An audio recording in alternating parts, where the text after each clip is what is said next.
Hey guys, Axe here with a quick PCRI's update that's going to be real fast. I just want to give you an idea of why I struggle to be bullish here despite what you can see these readings coming down. Everything's crossed over here. Typically I would say this is looking good for a bull push. In fact, we have like a little bit of a round bottom here, whatever you want to call it. We could go higher. But if you look historically, let me go back to 2020, like late November, similar levels where we're coming down here, crossing down on this indicator, crossing down here into this range, crossing down to this low here. We should be up here in price. We should have a rally, like in this case, it was back to basically that swing high. Like we should be up here by now at 4150, 4200.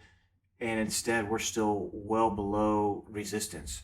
So for us to make a bull push here, we would have to see significant change in price, like a huge 10 to 20% move, and we're just not seeing it. So to me, as these roll over and push down to here, and yet we don't make higher prices, that to me just sets up another top like we've done in the past. Like, here we look at February, we came down to these levels, we were just setting up that top to go lower. So that's what I'm concerned about, and that's why I'm having a hard time getting long here on anything more than a swing trade, a quick swing trade, or a day trade, because prices should be higher given our readings, and they're not.